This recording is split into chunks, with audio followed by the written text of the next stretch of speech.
Halo sahabat inovasi, jumpa bersama saya Irni Novita dari Badan Litbang Provinsi Sumatera Selatan dalam acara One Day One Innovation. Satu hari, satu inovasi, tiada hari tanpa inovasi.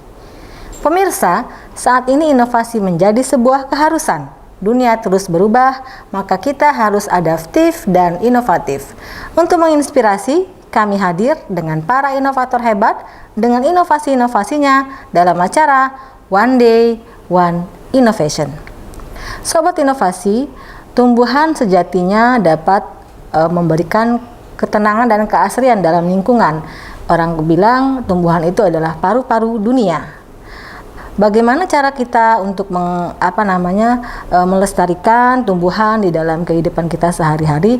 Tentu ada strategi yang harus dilakukan supaya tumbuhan dapat tumbuh dengan subur. Salah satu cara yaitu dengan teknologi yaitu pengolahan tanaman terpadu, teknologi meminimalisir residu pada tanaman dengan memanfaatkan limbah. Saat ini kita telah kehadiran adik kita Belza Zanaria dari Madrasah Aliyah Negeri 3 Palembang yang akan banyak berbicara mengenai pengolahan tanaman terpadu. Langsung saja kita sapa adik kita Belza. Selamat datang Belza di acara kami One Day One Innovation. Ya. Bagaimana kabarnya hari ini? Alhamdulillah baik. Baik ya. Masih dengan daring ya tentunya? Iya masih. Apa sih kendalanya kalau dengan daring ini? Sinyal, soalnya saya dari daerah. Dari daerah? Iya. Jadi kadang-kadang sinyalnya nggak dapat ya? Padahal pengen belajar gitu ya. Nah sisi lain yang didapat dari daring ini apa? Jadi agak santai juga belajar, jadi fleksibel, jadi bisa ada kepikiran gitu bikin daripada nganggur di rumah enaknya ngapain gitu ngelakuin apa gitu, ngisi-ngisi waktu gitu. Ada waktu untuk memikirkan hal-hal lain selain belajar gitu ya? Iya. Karena belajar pun sahabat inovasi bisa dari mana saja dan kapan saja. Nah, berbicara mengenai inovasi nih yang Belza buat ya, pengolahan tanaman terpadu gitu ya, dengan teknologi meminimalisasi residu.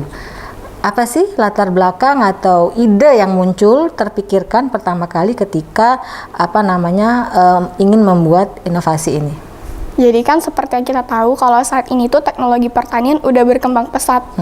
Nah, akan tetapi dia tuh muncul dampak negatifnya juga bagi kita konsumen. Iya, betul. Seperti kayak mulai ada gangguan-gangguan kesehatan. Ya. Nah, itu tadi disebabkan dari penggunaan pupuk atau pestisida yang terlalu over pada tanaman tadi. Tanaman, betul. Jadi kan mungkin sudah ada beberapa kalangan menengah ke atas itu beralih ke sayur organik atau produk-produk organik. Akan tetapi di situ harganya mahal. Iya, harganya mahal. Selain itu juga gagal panennya tuh 2 kali lebih besar. Iya. Lebih besar peluang untuk gagal panen karena dia tanpa pestisida gitu ya. Nah, jadi dari situ mulai terpikir apa sih sesuatu yang bisa meminimalisir residu-residu tadi. Iya. Jadi dari situ baru terpikir mau bikin sesuatu yang bakalan bisa untuk digunakan untuk meminimalisir residu-residu tadi kayak pupuk, pestisida gitu. Ya. Nah, sesuatu yang dianggap meminimalisir ini, apakah bahannya juga mudah didapat gitu? Dan komponennya apa saja? Jadi bahan-bahannya ini mudah didapat soalnya banyak ditemukan, apalagi di daerah Sumatera Selatan ini. Bahannya itu yang pertama itu dari ragi, biji karet, biji karet itu. Habis itu sayuran-sayuran busuk atau limbah, garam dan juga karbon aktif. Kalau kita bahasa Palembang arang. Arang gitu ya. Nah, gimana tuh diolah ya atau bagaimana cara kerjanya? Iya, jadi itu semua diolah dulu. Nanti yang pertama itu kita bikin larutan mikroba dulu. Jadi dari sayur-sayuran limbah sayur atau sayur yang baru pun gak apa-apa, dipotong-potong, terus disimpan dalam wadah, terus ditumbuk ragi ditumbuk, terus disimpan selama kurang lebih 14 hari biar mikrobanya berkembang. Oh, difermentasi dulu? Difermentasi. Setelah itu biji-biji karet tadi bakalan dikupas, ditumbuk. Ditumbuk, terus setelah 14 hari tadi biji karet, karbon aktif, garam itu disatuin pakai mesin, disatuin pakai mesin, diaduk-aduk gitu lah. Habis itu nanti dicetak jadi kayak pupuk-pupuk gitu. Butiran-butiran? Iya, butiran. Kayak pelet-pelet gitu? Iya, kayak pelet-pelet. Gitu. Jadi kemudian dia setelah 14 hari dicetak gitu ya, jadi pelet, kemudian bisa dikemas atau bagaimana? Atau bisa langsung digunakan? Bisa langsung digunakan, terserah kita mau langsung digunakan atau mau disimpan dulu, itu terserah kepada konsumennya. Ya, pemakainya. Nah, kan dalam bentuk pelet-pelet nih ya. Digunakan untuk tumbuhan itu langsung atau dicampur air atau bagaimana pengaplikasiannya? Jadi sebelum pengaplikasiannya itu kita harus menyiapkan sekitar 1 liter ragi, 30 liter air biasa, dan juga ini tadi NaCC tadi. Nama produknya NaCC. Iya.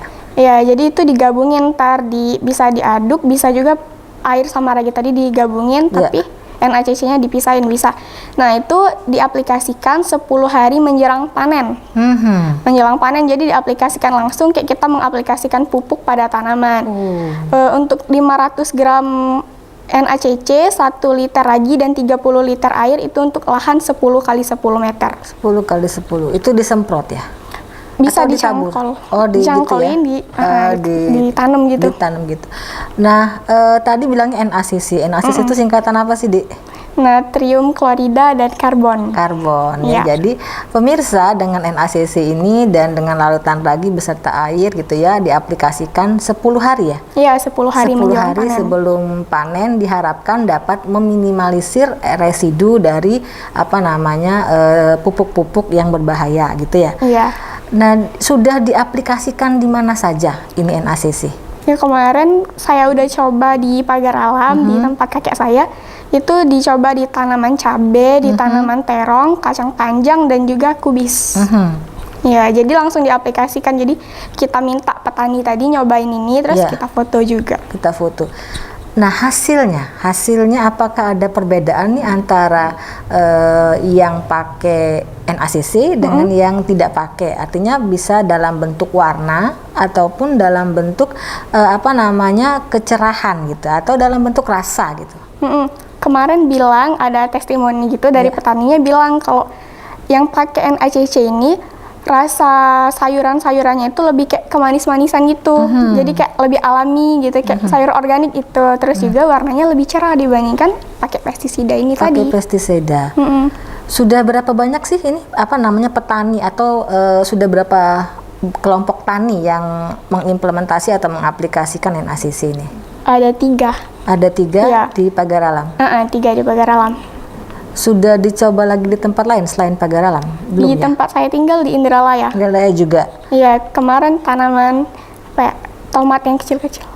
Oh, kalau orang Palembang bilang apa ya? Congkediro. Congkediro itu ya. Itu juga ini, dengan warnanya, tingkat kecerahan warnanya juga bagus ya? Iya, dia lebih kayak mengkilat gitu. Mengkilat.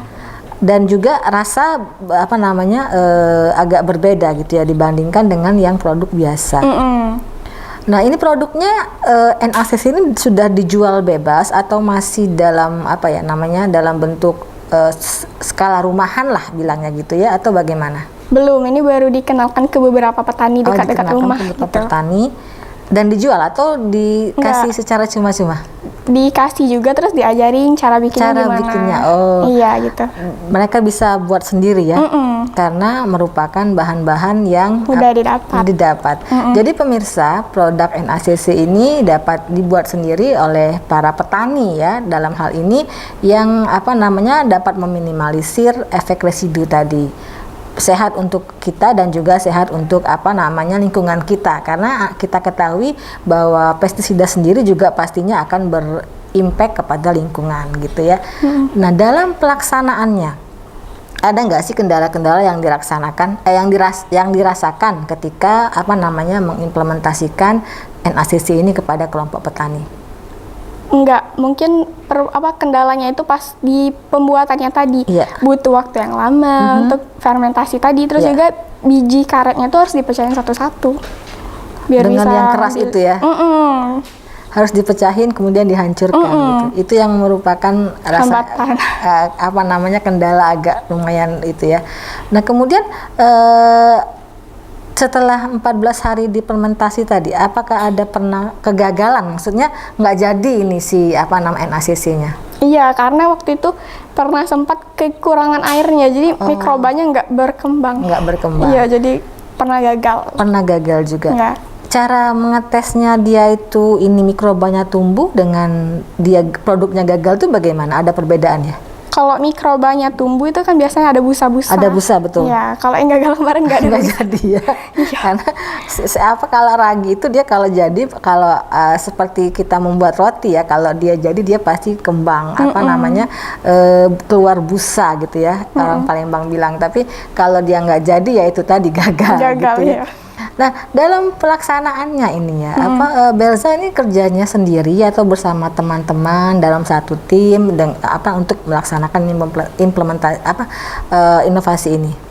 Banyak bantuan dari luar, ada juga bimbingan dari guru, dari guru saya pembimbing, ada juga bantuan dari orang tua, terus tetangga buat minjem alat bikin pelet-pelet tadi. Gitu ya. Banyak support dari lingkungan ya. Tapi ada kendala nggak ketika pada saat pandemi COVID ini dalam pembuatan maupun dalam pengimplementasiannya? Kendalanya itu satu, cuman untuk memastikan kandungan-kandungan dari sayur tadi kan kalau mau tes lab susah juga dari Indralaya jauh. Gitu. Oh iya, belum ada tes labnya ini ya. Kedepannya nanti supaya bisa dijual dan juga bisa diproduksi secara massal, tentunya harus dilengkapi dengan tes labnya ya. Apa saja yang terkandung di dalam residu tadi dan juga apa saja manfaatnya gitu ya.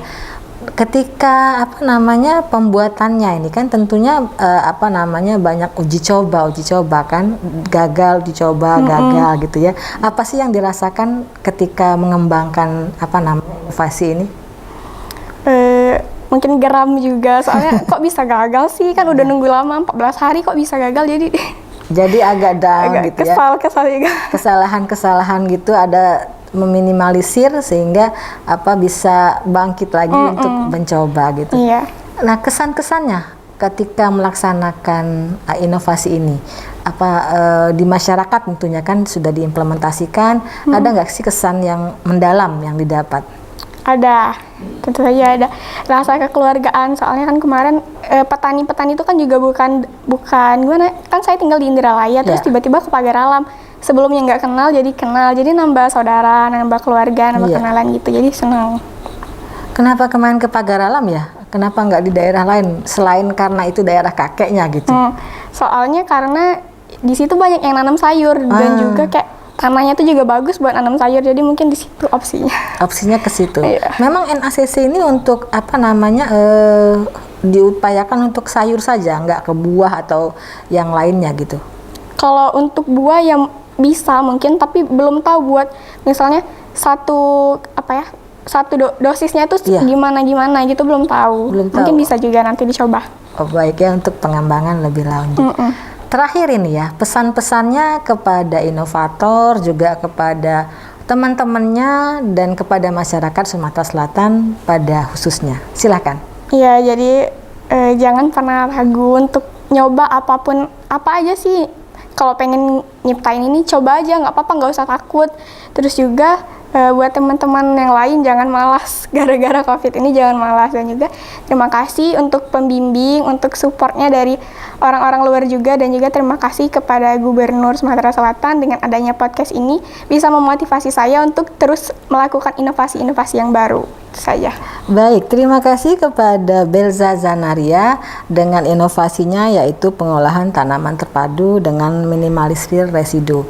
Tentu saja diharapkan nantinya penemuan ini atau inovasi ini dapat berkembang sehingga bisa dipasarkan hasil dari adik kita Belza Zanaria.